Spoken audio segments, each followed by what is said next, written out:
All right. Good afternoon, everybody, or good morning, depending on where you are joining us from. You are here at Supporting Your Own Path and Recovery while supporting family members in theirs. This is a webinar presented by the CAFÉ TA Center, facilitated by our friends Kirsten Drybrough and Charlotte Armstrong, who I will introduce you to in just a few minutes. Before I do that, I'm going to do our usual webinar housekeeping, tell you a little about who we are and what we do, for those of you who aren't familiar. So we are the CAFÉ TA Center, and we're housed in a nonprofit organization here in Tallahassee, Florida, called the Family Cafe. We've been around since 1998, serving people with all types of disabilities, both here in Florida and across the country. And one of the things we do here is try to bring the various disability communities together. So serving the mental health community is an important part of that mission. And the main way we do that is through our CAFÉ TA Center, which is a SAMHSA-funded consumer and consumer-supported technical assistance center for mental health.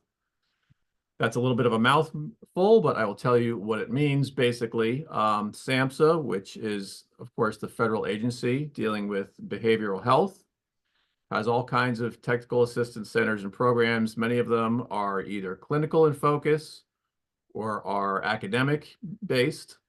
What makes the TA centers like ours unique is that this is by and for people with lived experience of mental health conditions. So we're part of a group of 5 TA centers that are operated either by people with mental health conditions or people that have direct relationships in their family units to people with serious mental health conditions. And that's where the consumer supporter label comes in.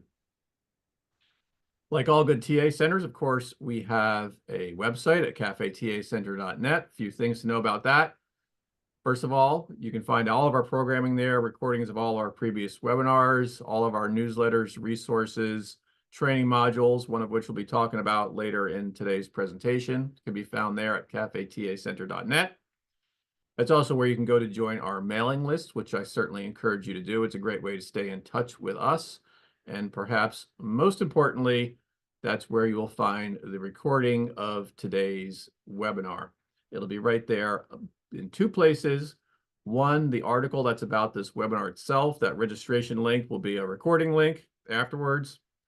And also on the page that says TAC Trainings, where we list recordings of everything we've done here at the TA Center throughout this grant cycle. It'll be up there as well, so it'll be easy to find. If you have any trouble finding it, just let me know. A couple other small housekeeping things. A couple people emailed ahead of time to ask about certificates of attendance. Those are certainly available. If you'd like to get one, just send me an email and I'll get one to you. So that's who we are and what we do here at CAFÉ TAC. My name, of course, as I already told you, I think, is Jeremy Countryman. I'm the program director here at the TA Center. Joining me today is John Ferrone, our training coordinator. So one of the things that we like to do here at the TA Center, and kind of fits in with the idea that this is by and for people with mental health conditions, people in direct relationships to them. This is really about a nothing about us without us sort of effort. And it's not meant to be the sort of thing where we lecture at you and you just sit there passively. It's intended to be as interactive as we can make it within the bounds of what Zoom lets us do. So as we go along, we encourage you to share questions and comments. You can either put stuff in the chat there in Zoom, or you can also use the Zoom Q&A function, assuming it still exists since they updated it. And that's a good way to share any thoughts, comments, questions you have as we go along. The reason I'm mentioning that now is because John and I will be keeping track of all that stuff as we go along. So we're trying to make sure anything that comes up in the chat gets addressed in the conversation, and Charlotte and Kirsten have a chance to talk about it. Because again, we want this to be relevant to you and your daily experience, and we want to be responsive to what you think is important. So with that, it's now my great pleasure to introduce Kirsten and Charlotte, and I'm going to hand it over to them. And I'll just be here in the background, keeping track of all of your feedback as we go along. So welcome, Kirsten and Charlotte. Thanks, Jeremy. Kirsten and I always love hanging out with you and John and supporting families. And we hope that all of you who are logging in, I saw someone from Canada, someone from Ohio. Welcome, everyone. My name, like Jeremy said, is Charlotte Armstrong. I'm a family peer supporter, and I also train family peer support, the people who want to become family peer supporters. So my day job is working, training peer supporters, but my give back and my passion is really supporting families on their mental health journey.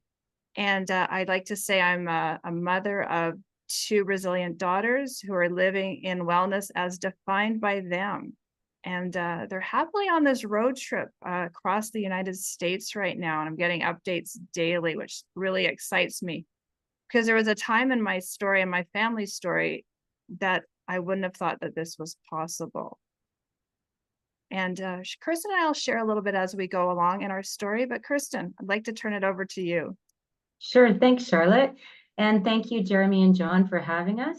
Like Charlotte said, we love hanging out with you guys and working with families. I'm a family peer supporter as well. And my day job is also training family peer supporters. So you're going to hear a lot about both Charlotte and my own story as the next hour moves through and as we share with you. But I'm also happy to say that I'm a mother of a 23, almost 24-year-old young woman who today lives in wellness with a diagnosis of bipolar disorder. So, like Charlotte, I didn't think that I would ever come to a place where I would be relaxed, I could sleep at night, and my daughter is actually taking ownership of her health, both physical and mental health, which really was the game changer. And through that journey, you're going to hear a little bit of my own story today. I learned a lot about my daughter, myself, but I also learned a lot about the family and the family mental health story and the roles we all play, especially myself. And having said that, I think we'll just move right on, Charlotte. What do you think? I think so. Jeremy, the next slide, please. So this definition, family peer support, I'm just going to share it with you. Family peer support is the instrumental social and informational support provided from one parent to another in an effort to reduce isolation, shame, and blame, to assist parents in navigating systems, and provide other relevant life experiences. So going back in time, I actually created a culture of secrecy within my own home and my own family when things first started to go sideways, when my daughter was about 11 years old. I had no idea what family peer support was. All I wholeheartedly believed was, as the years slowly moved forward, that if my daughter wasn't thriving, I was failing as a parent. And what was happening with her health was on me. Again, a lot of isolation, shame, blame, and very common for family members. I want to just talk about that word family before we move on. A couple of definitions I want to share. First off, family, when we use that word, family to you is whatever family is to you is what it is to us.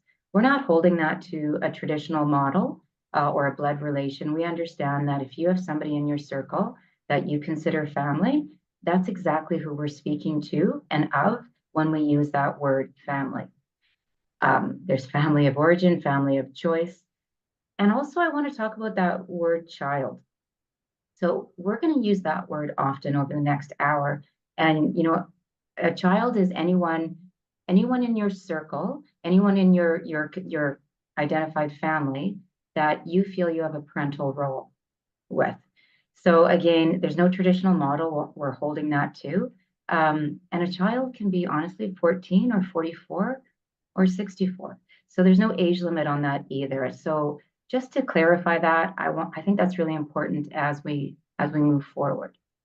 Charlotte, is there anything you wanted to add here?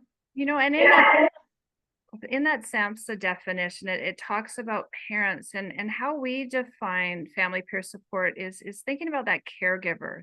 So it could be a best friend, a coworker, whoever you feel that's your family and you're supporting. And So I often think that we need to write our own definition, Jeremy, that just encapsulates, everybody, just not the parent. I think we're ready for the next slide.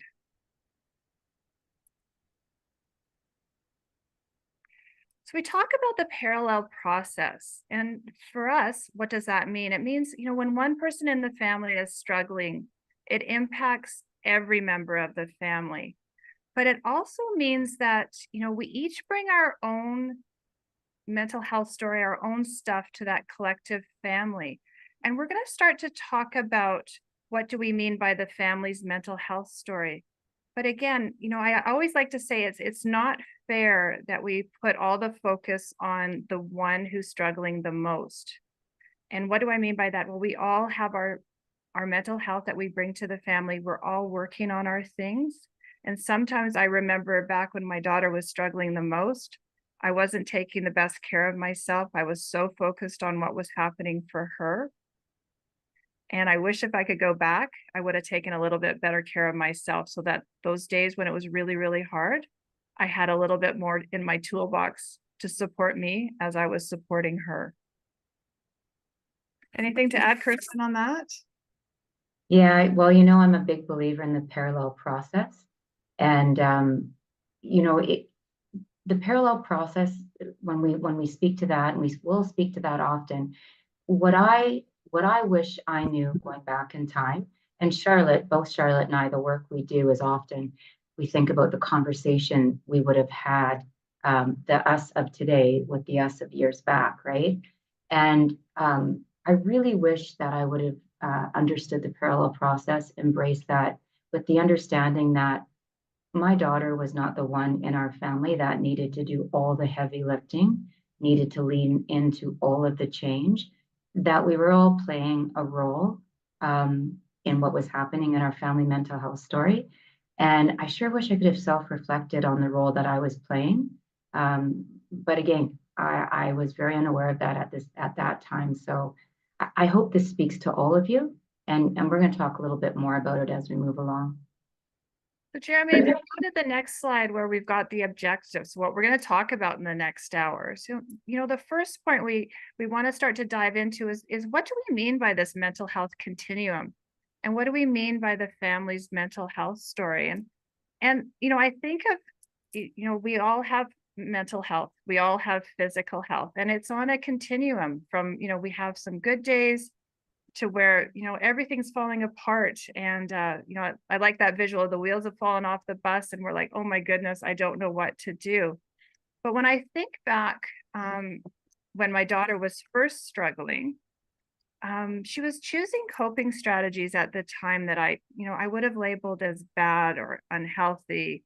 And she got that label of a bad kid.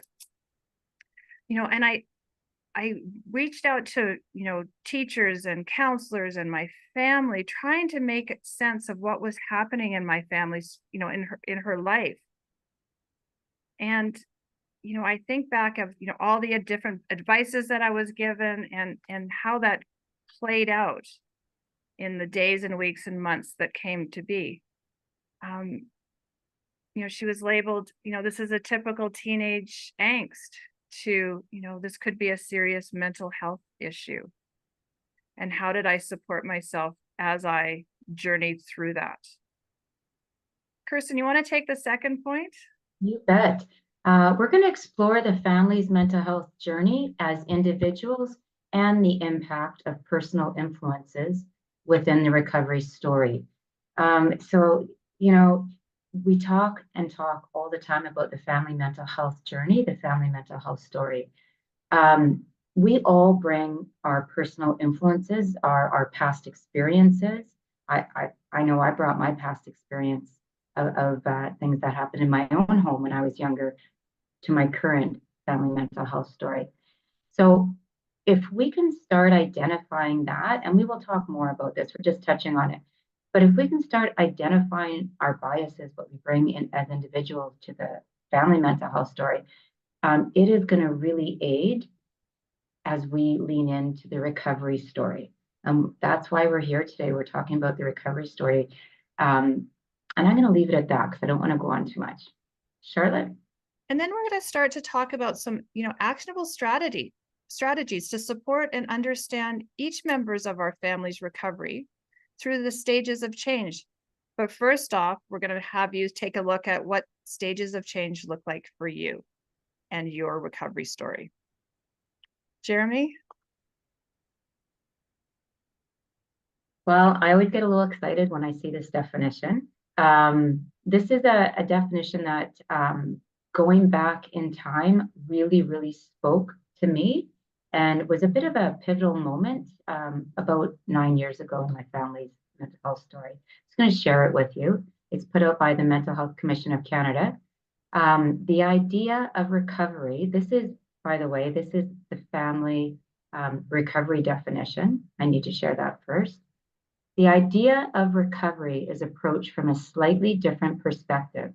The family member strives to recover from the emotional turmoil, grief, and/or fatigue that may result from caring for someone with a mental health challenge or illness. The family member's path to their own mental wellness, we're going to be talking about that, or recovery, is likely to be enhanced by a better understanding of their loved one's illness and through the development of more effective coping skills. Greater confidence, accepting the situation, and having hope, that's another big one, for their loved one will help them be more effective caregivers and supporters, while also helping them to sustain their own well-being. We refer to this as having achieved a level of readiness. And I'm just going to take another minute to talk a little bit more about this family recovery definition. First off, when I first found this definition back in time, it was a huge aha moment because I really stopped and reflected for the first time that, wait, I have some recovery to do on my own wellness. In this definition, it talks about the emotional turmoil, grief, and/or fatigue. Well, the chronic stress that I was under as a caregiver and as a family member with a daughter that was really struggling for years was really taking its toll on me. I had lost for what I thought our life as a family was going to look like, especially for my daughter and all of us involved.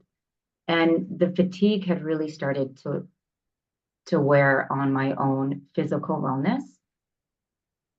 And this definition, for the first time in a long time, gave me permission to be, it let me know that it was okay not to be okay. It gave me permission to say, yes, you know what? I'm not okay. I think I need some help. And yeah, anyways, maybe I'll leave it at that because Charlotte, as you know, I love this definition. I have it in the wall of my office. And I use this as I support families in their family journey. And yeah, we matter too. I'll leave it at that. Yeah, and it's important that we matter too.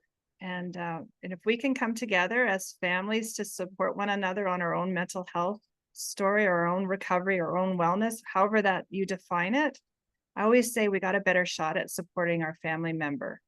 Jeremy, you're going to go to the next slide, please. So what do we mean when we say the mental health and physical health are on a continuum? I have to be completely honest. I never thought of mental health being on a continuum. I never reflected on mental health when my children were a lot younger, or even put any attention on how's their mental health doing right now. Again, this is going back about 20 years. But it took me far too long to understand that mental health and physical health are on a continuum and they both equally really, really play a part in your wellness. Sure, I understood that physical health went up and down. You could break a leg, get a virus, God forbid. Some people have disease and their physical health gets greatly impacted and they go to that really low end of the continuum. Of course, we need to eat well, sleep, take care of our bodies, nurture our bodies and our, for that physical health to be at optimum. That I understood. Why? I'm not sure why, but I had no grasp on mental health being on a continuum. So I took it for granted that mental health was optimum. Why wouldn't it be unless something really tragic happened? You know, I took it for granted. I never made the connection as a parent that it had to be nurtured. Our sleep mattered. Our physical activity really mattered. You know, our nutrition, the stress, our mental health affects our wellness as a whole. And I sure wish I would have had that in check going back in time. It would have been really helpful when things started to go sideways. Charlotte, did you want to add? You know, and I often think about that, you know, your daughter has her diagnosis, and my daughter has, you know, her challenges too. And when we think of the mental health on a continuum, it's not always about their diagnosis. They can have days where life, you know, life's throwing a curveball at them, and it has nothing to do with their diagnosis. It just has to do with life.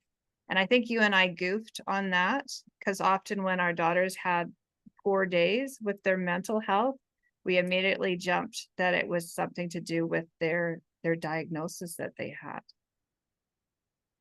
So I often think of that too when I think of the continuum. And that's a practice, right? You and I both kind of check in with each other because life is bumpy. And we often have conversations with each other to kind of get checked in, because you're right, that umbrella of the diagnosis, sometimes we sweep a whole lot underneath that umbrella. Yeah. But I wanted to put it back to me because I too, like Kirsten, didn't want to talk about this mental health on a continuum, because I was so focused on what was happening with my daughter and her struggles. And if I could go back in time and look at, you know, I was really struggling. I was scared. I was living in a fear-based mode. I had migraines all the time. I had that nervous stomach and went everywhere with a jar of Tums to try to calm it down. But I would have told you, I am fine. I've got this. It's not about me. It's about my daughter. And so, if I could talk to the me of 15, 20 years ago, I don't know if I could have gotten through to that stubborn person, but I sure would have, hoped that hearing what we're saying may have resonated with the stubborn me back then. Jeremy, you want to go to the next slide, please? So Kirsten, you and I have been talking about this family's mental health story. And so I just wanted to start to talk about it to everybody, who's joining us today. And, I come from a family of 4. I've got 2 daughters and a husband, and each of us bring our mental health story to that collective family. So, I've mentioned my daughter's, living in wellness as defined by her, what does that mean? Well, she's got her own recovery story. She's got her own wellness, and she's got what she's working on. And that goes for her sister too, and my husband as well as me. But what I want to talk about is how we come into the family, and we have our own lived experiences. We have maybe some traumas that we're bringing to the family. We have culture, we have community. And so the me who came into this family when I got married, I came from a family that shoved everything under the rug. We didn't talk about anything. Both my parents struggled with alcoholism. So the me used to dance around to make sure everybody was happy. And I wasn't good at boundaries. And so I start to think of, what I brought into the family and what did I need to work on. So as my daughters struggled, my pleasing and my dancing around really, really started to increase, because that's what I knew best. And it probably wasn't the best choices for her back then. And that's when I started to think about, how could I start to change things about me to better serve the rest of the people in my family. Because the one thing you and I have learned, Kirsten, is the only person we can change, no matter how hard we try, is ourselves. Kirsten? 100%. Yeah, Charlotte, if I could have willed recovering wellness on my daughter and served it to her back in time, it would have happened. That's how hard I worked at it. And you're right. The only, I I did a presentation the other day, and this just comes into play here, and it was to about 200 teachers up here in Canada. And one of the teachers really pushed me in the Q&A to ask me about, when is the hump? When do you see the hump and you feel like things are going to start to change on the other side? And this particular teacher, I got the sense, was speaking for his own family story. And that hump, when things start to change, that's when I started to look at my own health, how fractured I was, how I was showing up. And I wasn't a whole person or well when I was trying to show up for the rest of my family. That hump was all about me. Can you relate, Charlotte? Of course. And there was nothing magical. There was no magic wand. That hump was me taking a pause, reflecting on my own wellness, being intentional with how I wanted to show up, getting my own anxiety in check, and not just doing the same dance with my daughter over and over again. The predictable, she would do A, I would do B, and then we'd come to C. And that's what I really want to get across when we talk about the family mental health story here today is I'm hoping everybody starts to really look at the individual roles that we all play, and not only looking at the individual roles, but really reflecting on the only change that we really can create is with our own action. Did you want to add a little more, Charlotte? I think we'll just keep moving on. Okay. The next slide, please. Well, that kind of was a segue to this slide. Understanding the individual journey and the part we play. I'd like to just open it up to see if anyone is struggling with this concept that we all play a role in the family mental health story.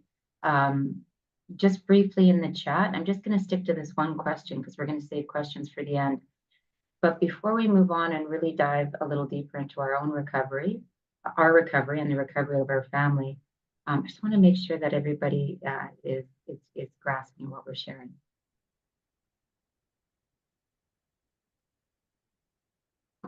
I think we're good, Charlotte. Yeah, there have been a couple of things that have come up in the chat, but everybody seems to be Good. on the same page.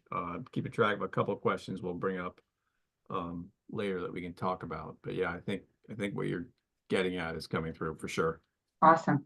Excellent. And also, since I'm jumping in, I just want to say real quick, because I forgot at the beginning, at the end of the webinar, we're going to have an extended Q&A period. So there'll be plenty of chance to go more into this and talk about people's individual questions about their relationships they have going on for them once we get to that point. So if you want to get into something like that, hang on, we're going to get there.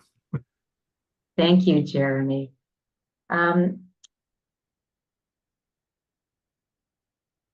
Okay. Sorry, I'm just looking in the chat. There's a few questions that Charlotte and I often put forth when we're working with families and in a few different presentations, webinars that we have done. Did you want to share them, or did you want me to continue, Charlotte? I'll start with the first one. It's, what is your idea of recovery? And some people call it wellness or well-being. But I want you to think about, how do you define recovery for the person you're supporting? Hey, Charlotte, what if someone asked you that question going back in time, what would your answer have been?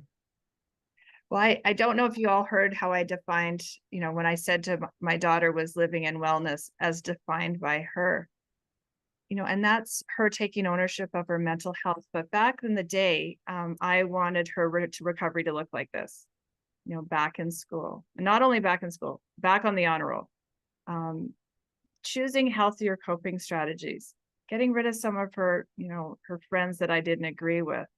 I wanted her to quit smoking. I wanted her to be that child that when she was born, that fit the dream that I had for her. And that wasn't how she was defining recovery back then. Lots of conflict. And one of the things that I regret is never having that conversation with her back then on how she defined what she wanted for her recovery. I was so focused on telling her what I thought she needed.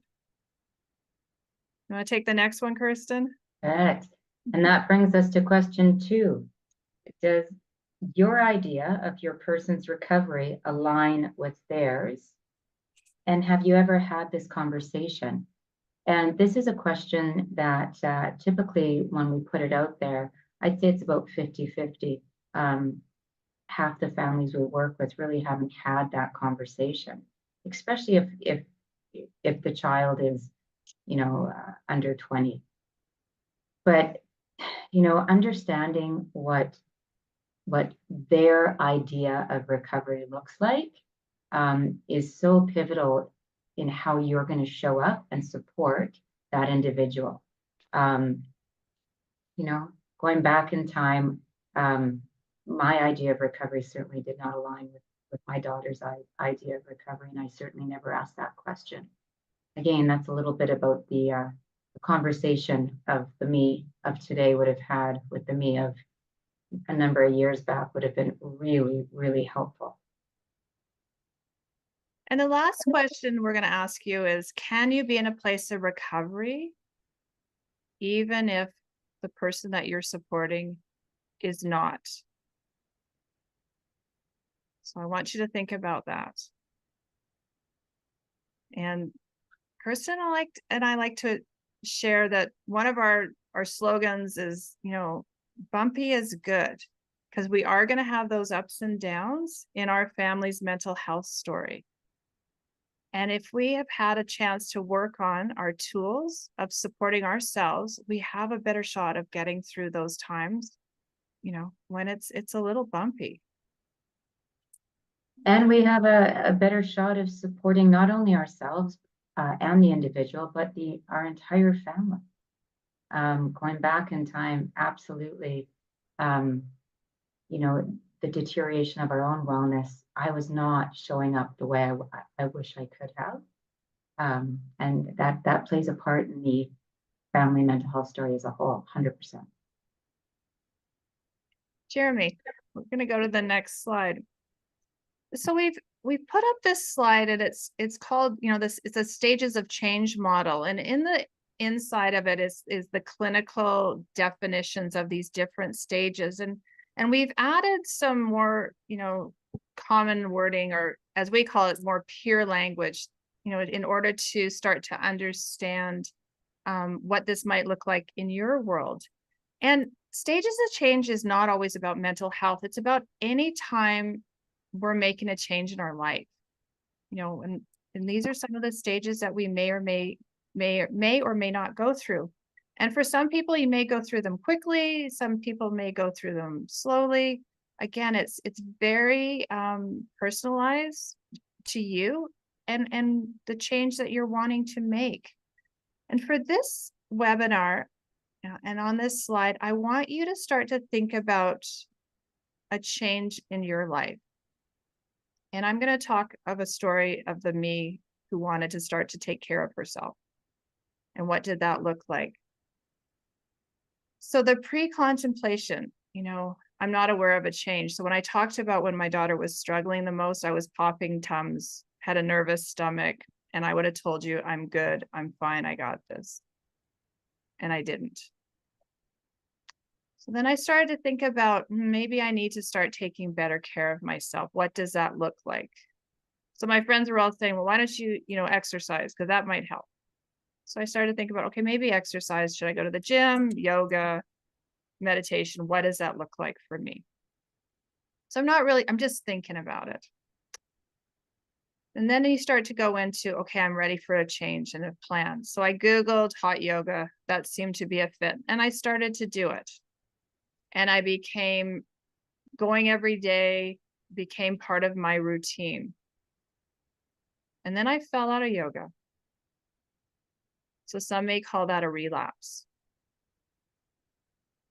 But what happened for me was yoga wasn't serving me anymore. And I took up walking and hiking with my dog. That fed my soul, really supported my mental health. So walking my dog became my maintenance. And that's kind of what I do every day. Now, the reason we wanted to share this with you is if we can start to identify areas in our life that we may want to start to think about how we can change something in ourselves to better support us as we support our family member. I encourage you to start to think about where you're at in those stages of change. And then, yes, you can start to think about where your family members are at in their stages of change on what they're wanting to change. Do you want to add something to that, Kirsten? Yes, and thank you, Charlotte. I think you added it all, but I often think when we use this slide, I think one day we need to take a slide and take a pen to how our route actually went through these stages, because there would be no straight, clean lines. This would look like a tangled ball of yarn. And one of the things that I wish I knew back in time, first of all, you and your family members can enter and leave these stages, bounce across, fall off, come back in at any time. And that's realistically the way it rolls. When the relapse happened, my legs would just be taken out from under me if my daughter was experiencing a relapse with her behaviors and choices.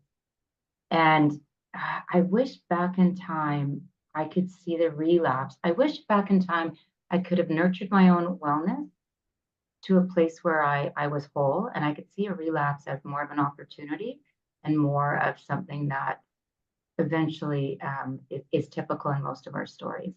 The change, the lessons learned, opportunity to reconnect.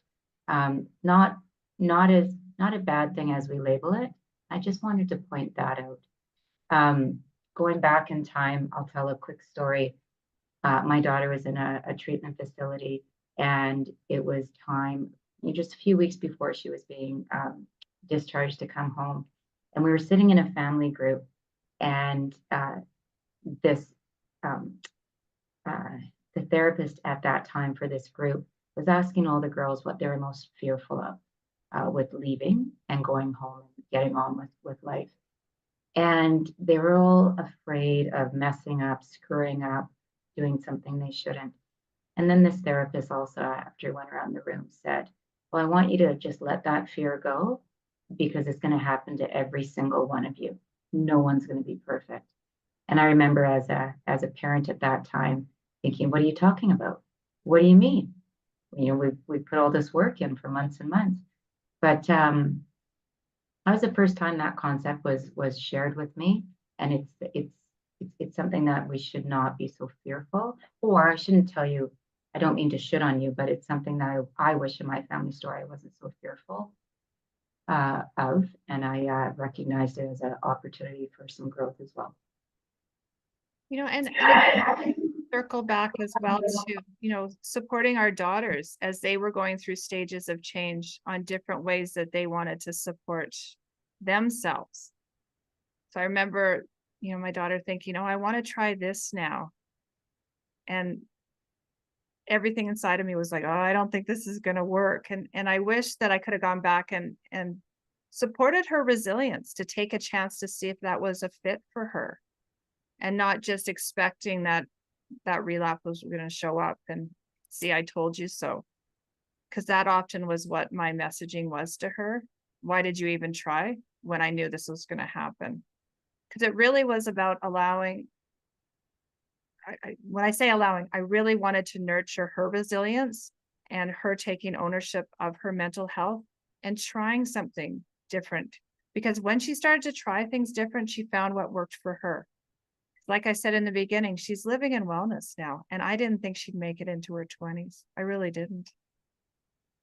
Next slide. And go ahead, Kristen. I'm just going to briefly add that word messaging, our messaging, right? That's something that I just want to take a moment and talk about. Those are our actions, how we're intending to show up as a supporter. And I encourage you all to really look at the messaging behind your actions, because like Charlotte shared, the messaging that was coming across through her actions at that time, and I can certainly speak for myself, as well. I wish I was a little more self-reflective, and I could have really, really been more intentional if my own recovery, my own wellness was more whole. I hope that makes sense, right? About that messaging. Next slide, Jeremy.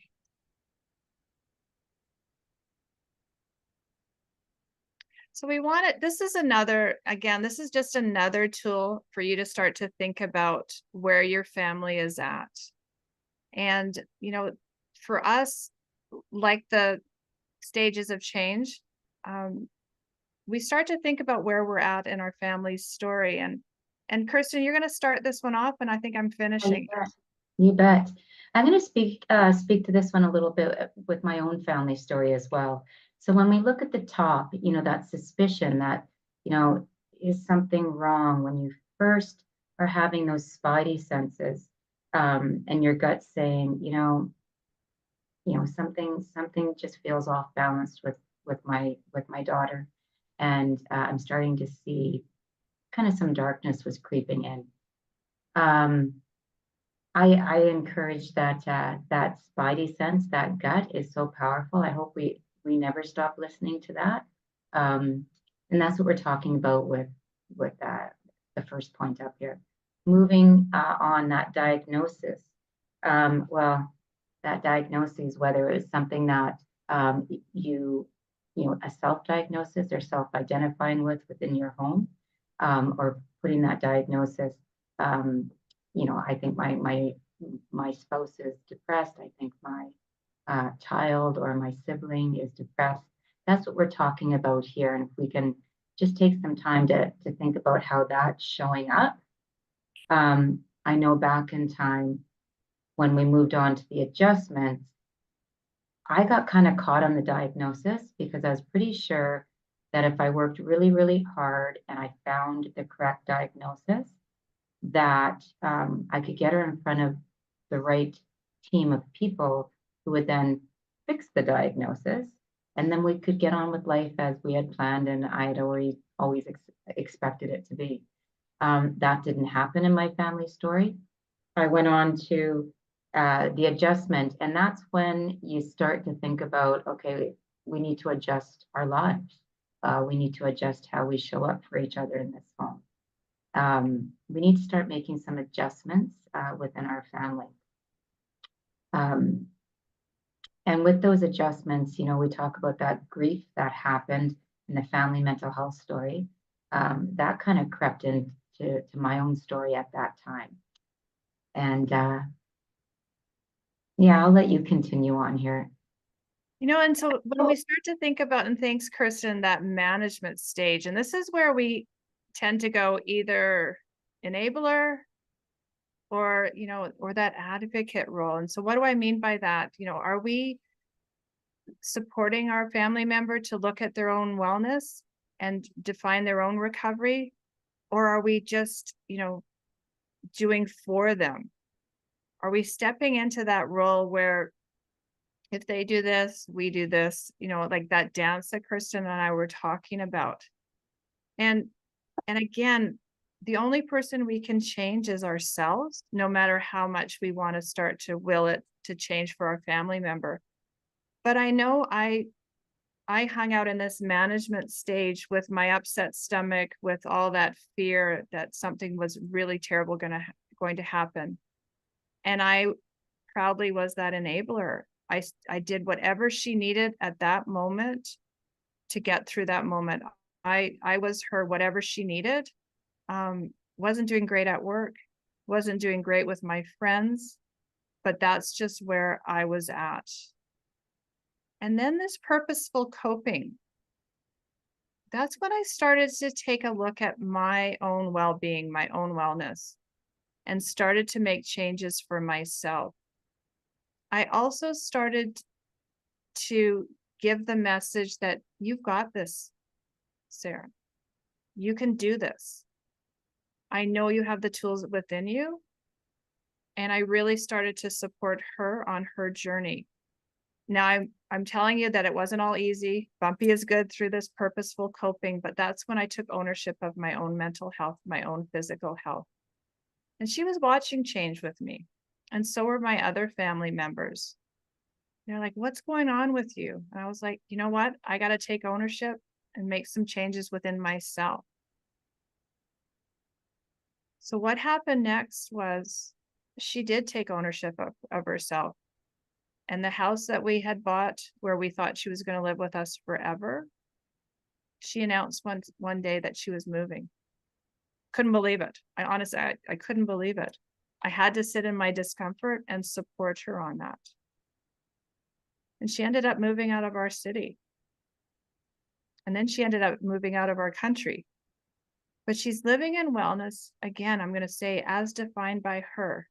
Is it what I dreamed of for her? No, not even close. But it's her life and it's her mental health. And again, this is just a tool that we can think about where we're at and where we can make change for ourselves as we support our family member. Because I know for me, when I took ownership and started to make change for me, the rest of my family noticed. And some of them joined in and started to make change for themselves. And we started to talk about mental health more and where everybody was at. And it's joking, in the center of this family diagram, I have a red line, because from that we created what we call the red table talk. And yes, it was taken from a podcast, but it's a place when we say we're having a red table meeting, it is a place where our family can come together and have a conversation where no one is going to be judging them. And it's a safe place for us to talk about hard things. Could I have done that 15 years ago? Nope. Do I celebrate what we can do now? Yeah. And it took me a lot of hard work, as well as my family coming together and working on themselves. Kirsten, did you want to add? I think you've got an example you wanted to share with something we work on all the time. Okay, give me a hint. The DoorDash story. Oh, the DoorDash. Of course, of course. So that's a really good example. So this is something that comes in the work that we do more often than not. And this is a good example of going through some of the stages of how we can make change around a situation with our family. So we find with family members, especially parents, often a young adult, a male young adult, the problem occurs that they're in my basement, they're not working, and they're ordering DoorDash all the time. So I want my son to stop gaming, and I want him to stop ordering DoorDash. So what are the things that we can do as parents in this situation? Well, we cannot change our son's actions or as much as we want to, or as much as we will do, but we can change our own actions and look at how we show up and how we may be a part of enabling some of these decisions. So ask yourself whose credit card is in one family. This mom never really stopped to think about how, yeah, that is my credit card he's using to order DoorDash. So there's one thing you can change by removing your access to your credit card. Ask yourself, does your son pay rent? Is that something you've discussed as a family? Well, maybe that's something that can happen so that he needs to go out and get a job, or he doesn't have the funds to keep ordering DoorDash. He needs to think of how life's going to work so he pays rent. In one situation, that's not how it went. That son actually decided to move to some place else where he could get free rent. And that wasn't a bad thing either, right? That wasn't a bad thing. So again, just looking at how we can impact what's happening within our home, not by putting restrictions and hardcore boundaries around the individual's behaviors, but actually kind of looking at our own behaviors and how we're contributing and making changes for how we're showing up in that role as a supporter. So this is one of the things that Kirsten and I love working with families, is when they want to start looking at some change that they can make. And it's just a really awesome place to be when you hang out with peer supporters. So someone with lived experience. So we're not going to tell you what to do, but we're going to support you to start to explore what that change may look like for you. Hey, what about the gourd story, Charlotte? That's a good one too. You know, we've been working with a family, and he's allowed us to share this story, and they came to us because they have a son who was really struggling with his mental health. And as we started to work with him, the dad and the mom, you know, we kept saying, let's talk about what's happening for you, what's happening for your wife. We weren't focusing so much on the son at that point, because we were really trying to support, you know, what was happening for them. And a couple of weeks in, he came back to Kirsten and I, and he looked at us. He says, I can't believe this. I have something I have to share.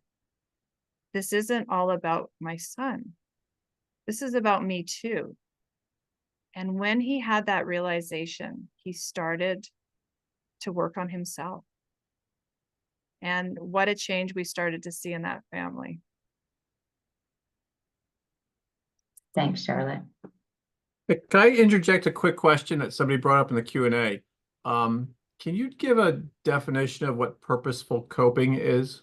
I know you kind of talked about it a bit, but if somebody said just what is purposeful coping Yes. in a nutshell, how would you define it? So thanks for that, Jeremy. So when I put coping, if I just left it as coping for me was Tums, Zantac, upset stomach, migraines, and I was just coping through the moment to support my child. When we added that word purposeful, it was starting to take a look at how you're coping. Are there areas that you would like to change that better suit your wellness, your well-being? So purposeful coping went from Tums and Zantac to walking my dog, to working with a family peer supporter. So looking at ways that coping may serve your mental health in a place that's not just, you know, popping Tums and Zantac. So I can't define it for you. I can only define it for myself. But coping back then was not taking care of myself. It was getting through the moment. And coping for me now looks a whole bunch different. So it's more sort of thoughtful, intentional Intentional. decisions about what you're going to do to cope and maintain your self-care, as opposed to just, you know, default coping, like I can't deal with this anymore, and you'll act out in some way. Yeah, absolutely. And Gotcha. so if purposeful is not resonating with you, my hope is you change it to what does.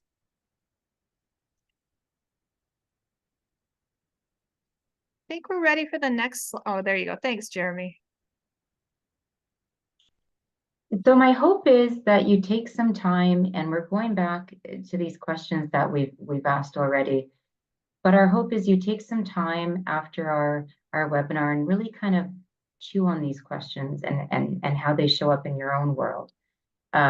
What is your idea of recovery for the person you're supporting? Really encourage you, if you haven't thought about this, think about connecting with the person you're supporting and having a conversation about what they think their recovery looks like.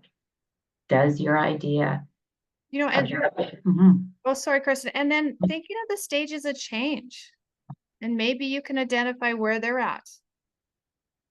Can you change your conversation a little bit differently, meeting them where they're at? I didn't mean to interrupt, but I often think when we tie in these recovery questions and thinking about the stages of change, we can change our conversation a little differently. You go to the second one, Kirsten. Yeah, absolutely. And again, just I love that phrase, meeting them where they're at. And I encourage you to look at the stages of change and think about how you can meet all of your family members where they are at, because you may be in different places. The second one, does your idea of your person's recovery align with theirs? Again, we talked about having this conversation.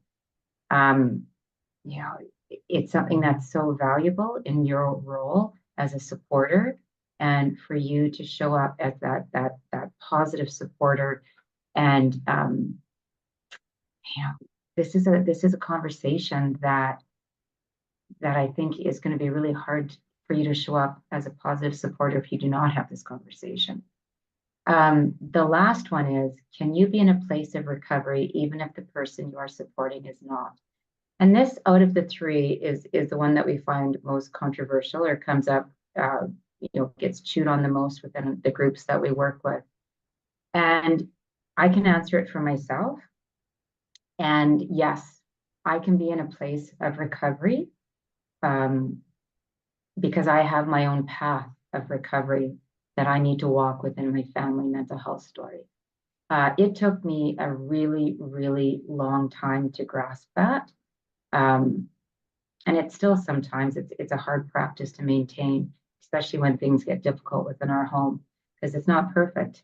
But I have come to realize that I can be in a place of recovery, even if my daughter is not, if that makes sense. It's a tough question. Charlotte, can I ask you that question? Can you be in a place of recovery even if the person you are supporting is not?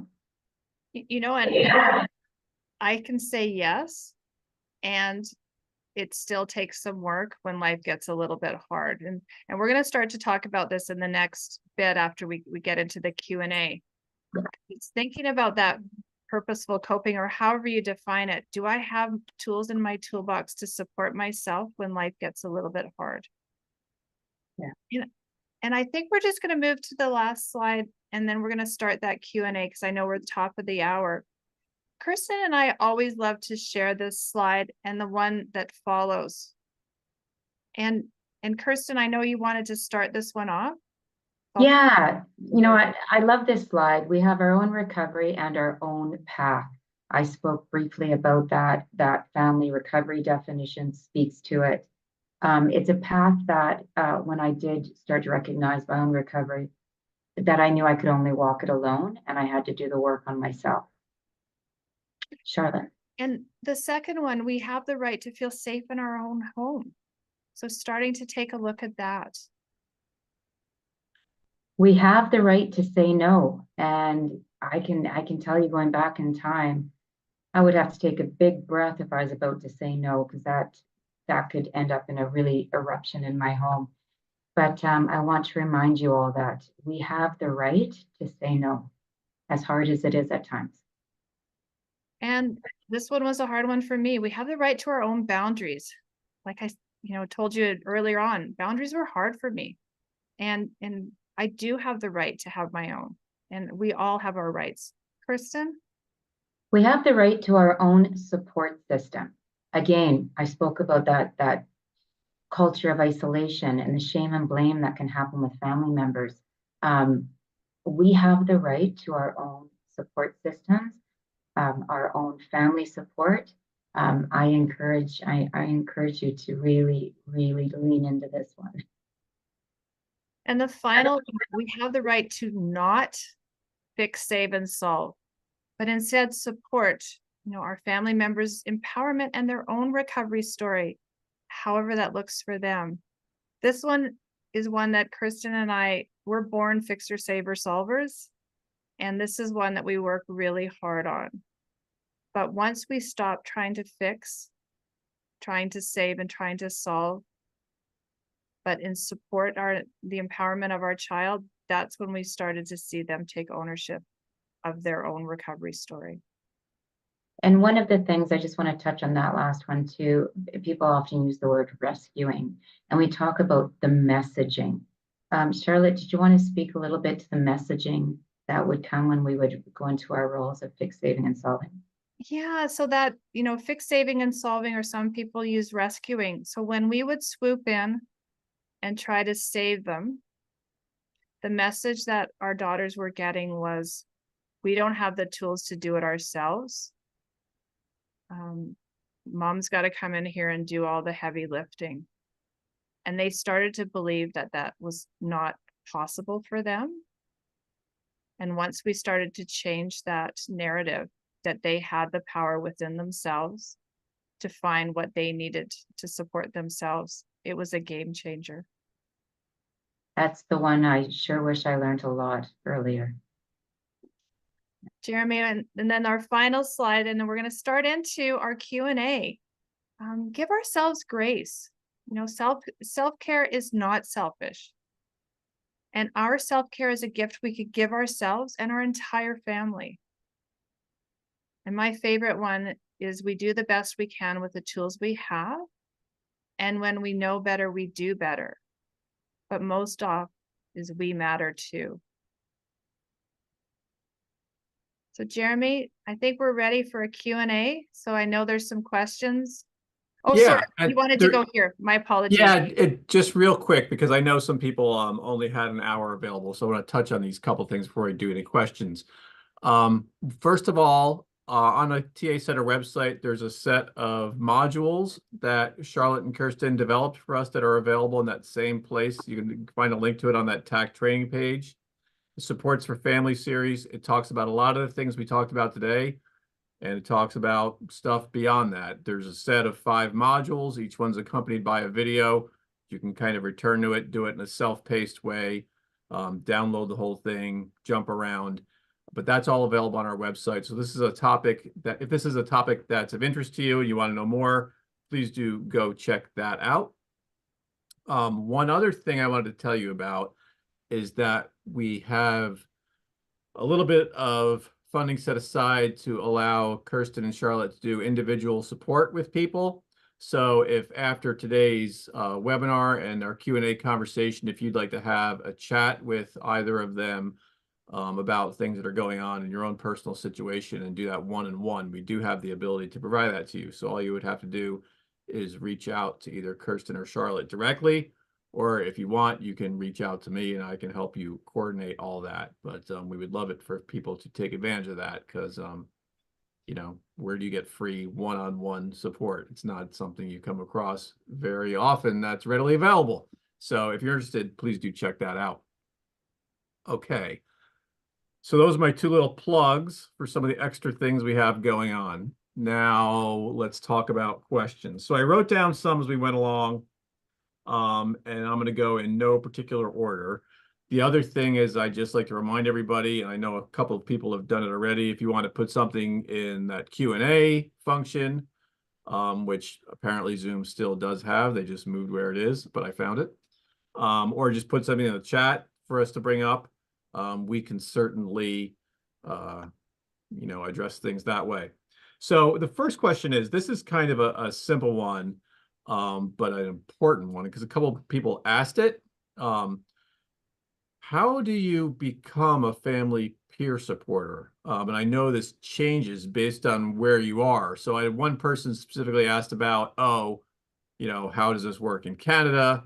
You know, how does it work in the United States? I know it's different in every state, which makes the answer more complicated.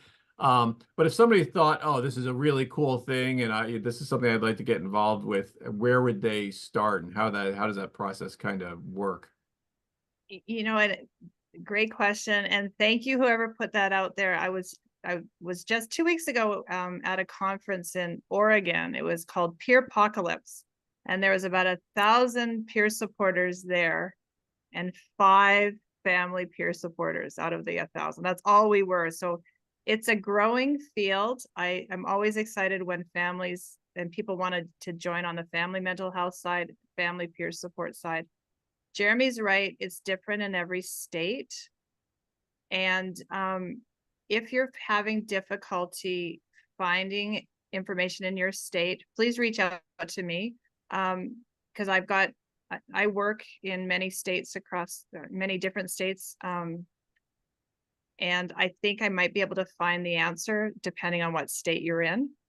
And if it's not available, that's where that advocacy piece comes up. You know, start to share, hey, we need family peer support too. Because the more of us who start to talk about it, the more it's going to become a growing profession. Like Kirsten and I do this full time. We love our job.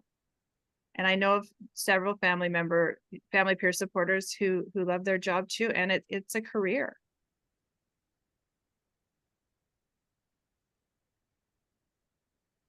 Cool. So yeah, that's, I'm glad that came up too. And I think I would also add, oftentimes, depending on what state you're in, there's a specific agency that will be charged with all the peer support stuff. And for those of you who are familiar with the way peer support works in different places, for example, Florida has a certification for youth, a certification for family, and a certification for veterans. So there are some states will have a specific family certification. There's others that don't. But in most cases, there's a state agency who has, jurisdiction over the whole peer support certification process. So if you kind of don't know where to start, figure out who does the human service stuff in your state and look on their website or call them. And that's probably a good place to begin. Okay, so here's some other questions that are a little bit more getting at the heart of the content of what we're talking about. And I think this is a good one. Somebody asked about whether or not this applies to sibling relationships. And, I think, and it also makes me think about there are all kinds of different relationships where you have somebody who's in some sense a caregiver and another person who is dealing with some type of behavioral health challenge. And obviously, when it's your traditional parent-child relationship, that kind of informs the dynamic. You expect, especially, a household with biological children, okay, the parents are going to be making decisions and the children are going to be, either staying within the bounds of those or not. And that's kind of going to set the tenor of how everything happens. What about other types of relationships, specifically this one? Like, what about a sibling relationship where there's one sibling with a behavioral health issue and another who is sort of ended up in that managing or caretaking role? How does that work? Is it a lot different than the parent-child kind of relationships? Are the borders different? Or is the decision-making process different? How does this work if you're dealing with people who are, don't have that parent-child dynamic and have a sibling dynamic? I can answer that one, Charlotte. And I know what Charlotte's going to say because it's exactly what I'm going to say. 100%. You must work together. Yes, 100%. This has crossover to any relationship that you consider family. And we do talk about, Jeremy, our own experience an awful lot. And in both of our stories, it's a parent-child experience. But all of this certainly would apply in a sibling relationship, in a spouse relationship. It's all true to how all of it, especially to the idea that that caregiver stress, that how it impacts our daily life when we're caring for somebody within our family unit, especially if they live under your roof. It all 100%. It's very, very similar. Every relationship is slightly different, but the concept of everything we share, 100%. Yeah. And I was thinking of this one. It's a brother supporting his sister, and he had a separate family, and trying to manage his relationship with his sister and while still supporting his wife and his young family, and it was impacting his mental health a lot. He was living in fear that if he didn't do for his sister, she would choose something that he was fearful of while maintaining his family. And so when we started to work with him and support him on how he was going to manage his different hats that he was wearing, those different roles, and what we did see was him taking ownership of himself, working on his boundaries, and changing his narrative with his sister, because she was so used to him doing for her that that's all she ever thought, that he was going to do whatever she needed. And so that little bit of change in what he started to do and allowing her to start to empower herself, it was a huge change. And then we got to meet his mom. Do you remember? Then we got the mom coming. So it was a totally different dynamic we started to support the mom in that story because she was worried about her son and her daughter. So we supported her to look at areas where she could change and support her wellness. So that was a real fun family that we worked, and they were with us for about a year. They used to go to a group that Kirsten and I facilitate. And then they said, thank you. And I think we just get updates every once in a while. So yes, Kirsten's and my experiences with our children, but the skills transfer to anyone who just calls themselves a family, supporting whoever in their family. Yeah. Kirsten, there was a question in the Q&A. I typed a quick response, but I think it'd be good for you to respond to it. Person was basically saying that her child was in the emergency room and probably going to be in the hospital for a little bit, right at the moment when her bills are due for her rent. And parents thinking, am I enabling my child if I pay the rent bill, and is that a bad thing? Kind of summarizing the exact question.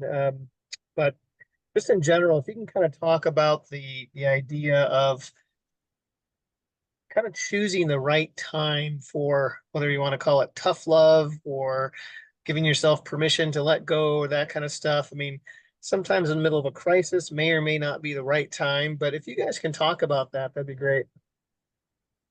Yeah, this has come up in the past as well. And, I'd like to speak to the fact that in this story that you're sharing, John, this is a mother and a child. And we are still allowed to mother. We're still allowed to be kind and supportive as a mother. It doesn't necessarily mean that we're enabling. However, we're also fearful of falling into that enabling lane, right? So, and this is something that only your gut will have to answer. But we still are allowed to mother our children. We're still allowed to be kind and show up. Is what we're doing allowing our child to remain in destructive patterns of behavior? That's a good question. I ask myself that at times. Charlotte, did you want to weigh in? We can't tell you if it's right or wrong for your family. And everybody is different. So that emergency, John, what you were sharing, the me would probably pay the rent. I'm just saying me personally, but the me of today would also have a conversation when life was a little quieter of how that would look going forward too. That's exactly what I typed. Oh, I didn't. Same wavelength. All right. And like I said, we don't have all the answers. We're not going to give you all the answers. We're going to support you to find the answers within you that works for you as you support your family member. Here's another question that goes back to the one, I think it's kind of related to the sibling issue, but it's a little bit another level of complexity.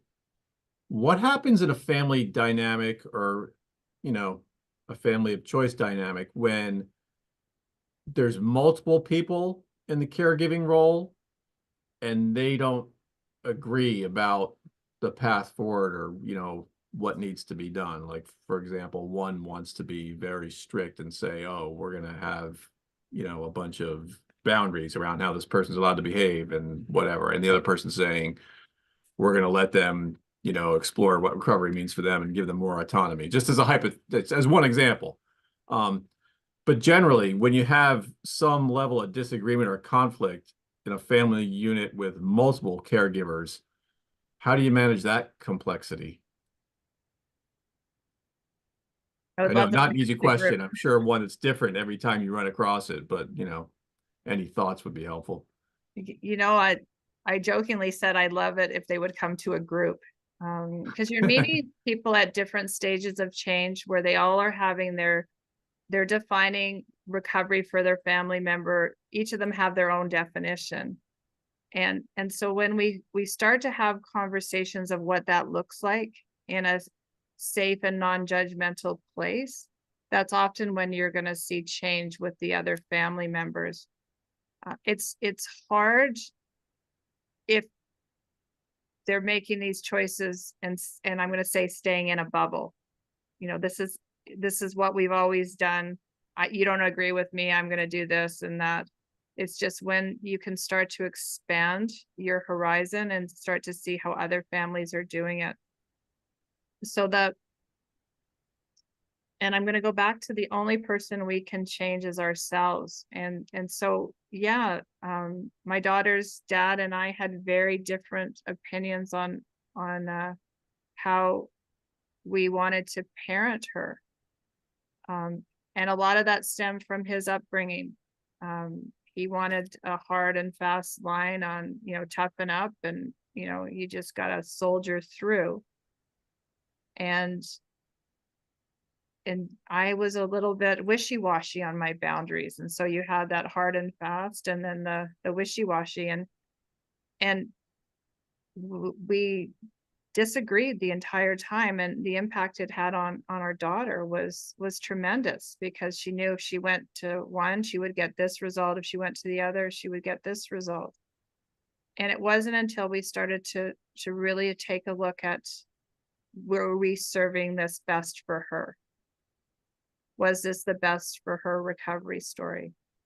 And that didn't happen until we started to meet other people who had gone through something similar and start to have those conversations without judgment and start to explore, is this actually working for our family or is it causing more disconnection?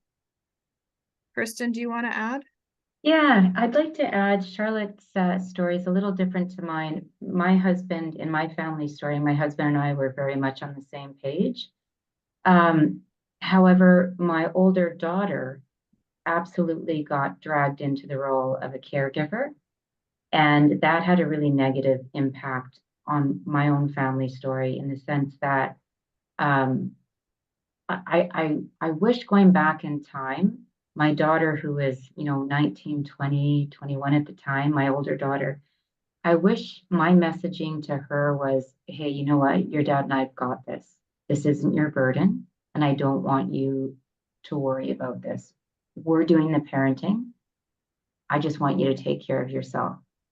That wasn't my messaging. I really dragged her in. I asked her opinion, her advice. Again, we had this kind of cone of shame and blame that we didn't want anyone else to know about back then.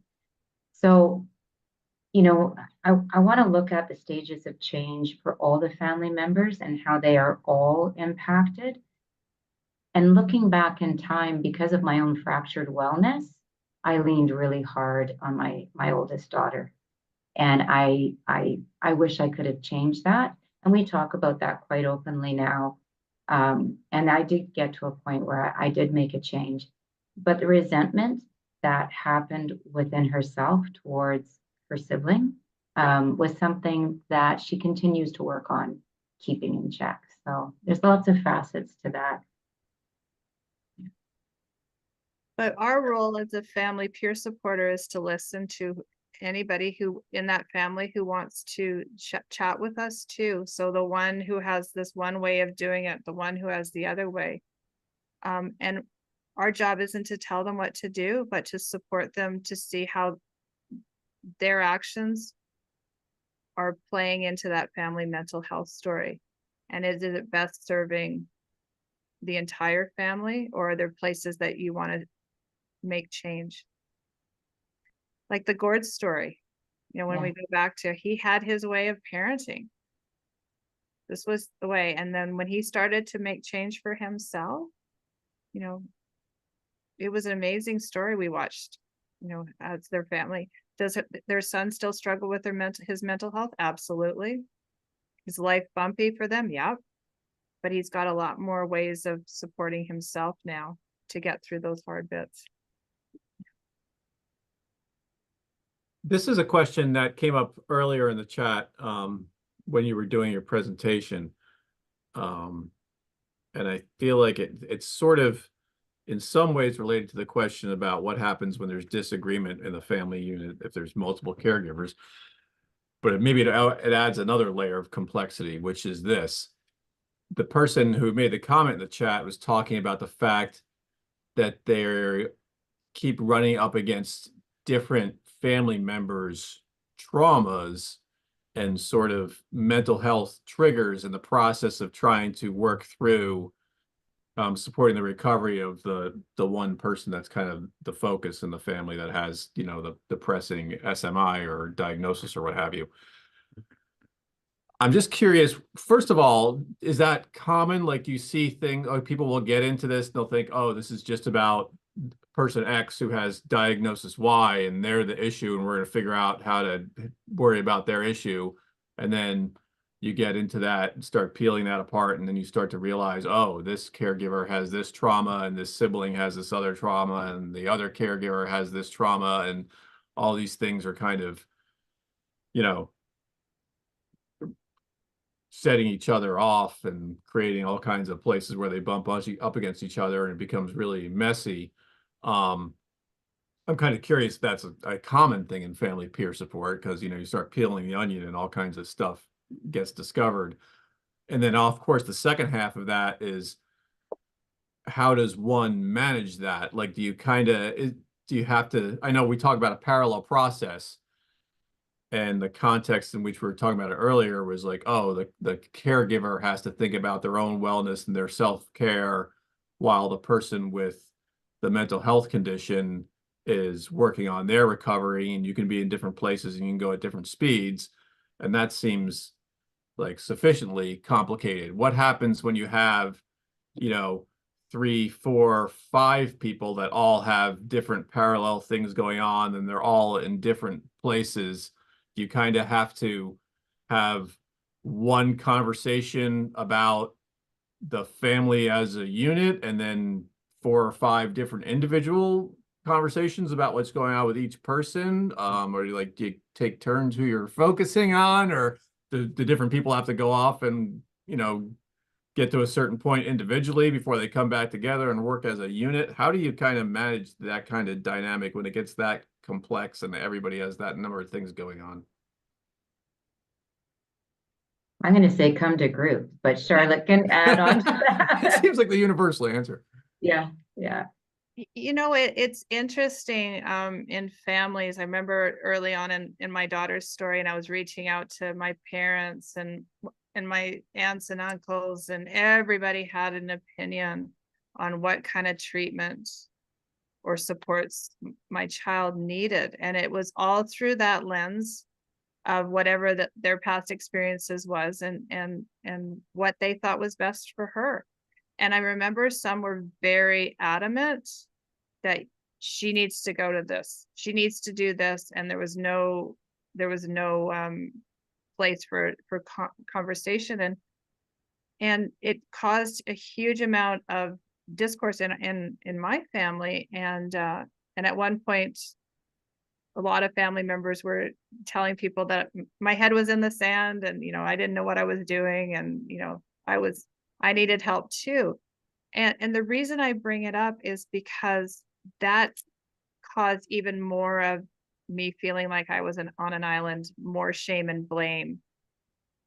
And when I started to hang out with family peer supporters, like families who were going through something similar, and I could share, you know, some people think she should do this, some people should think they should do this. They allowed me a place where they weren't telling me what to do, but allowing me to start to support where my head was at and where I was going. And I know people on the line are saying, no, I want actual tangibles of how to manage my husband and my kids and this, and they're all coming at me. But again, if you can start to support yourself so that you can in turn with confidence say, this is what I need for myself, and this is what I need to do to support my family. Because I was bouncing around with different treatments and trying this and doing that, because the pleaser in me wanted to please everybody in my family and try. And all along I wasn't listening to what my daughter was asking for either. Kirsten, do you want to add? Yeah, that's such a good question, Jeremy. And as far as the role of a family peer supporter, coming to group, listening to folks open up and talk about their own family situations, we often encourage, a sibling or a mom and dad, like bring grandma and grandpa, bring the uncle if they feel like they really want to be a positive part of that family mental health story. Absolutely. And you see a lot of things transpire on group just organically, which are such great lessons for all to see. But there was a time in my own family story where my parents, they had a really hard time watching myself be in a lot of pain and discomfort over what was going on with my daughter. And I know this was with the best of intentions, but they started to really insert themselves and have conversations that were more harmful than good with my daughter, with the best of intentions, but it's a different generation. And, a good strong kick in the ass sometimes is what they felt needed to happen. So I did for myself, it didn't go over well, but I asked my parents to please stick to the role of grandparent and let me stick to the role of parenting. And they had their nose pretty out of joint. They came around, but it took a few weeks.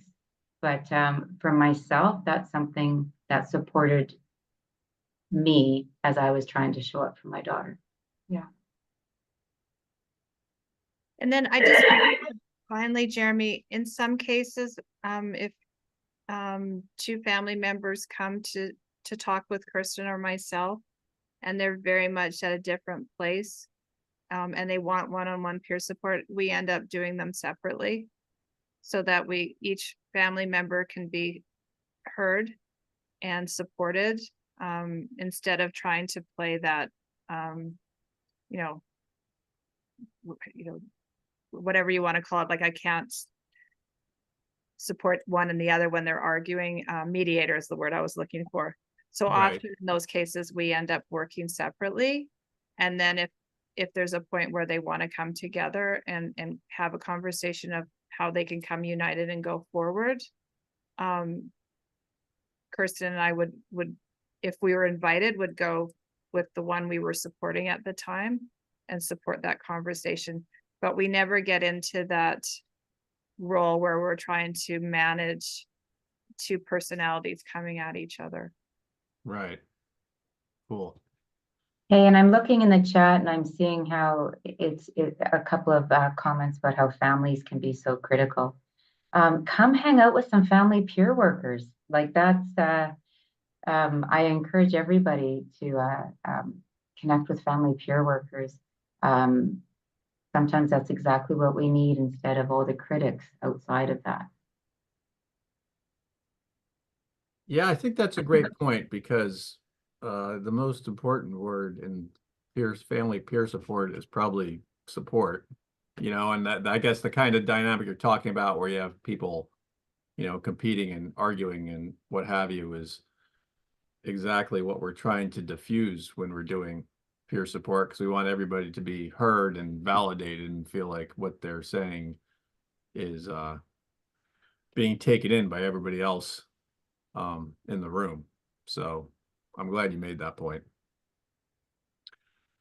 Okay, well, there's pretty much all the questions have been addressed now. So first of all, I just want to remind everybody, hey, if there's something you think we should be addressing, please do reach out to us. I know this is just a cute slide that says stay in touch with us, but the point is we actually do want you to stay in touch with us. And the more feedback we get about what you want to be talking about and learning about, the better for us. So don't hesitate. And then I'm going to put this one up again.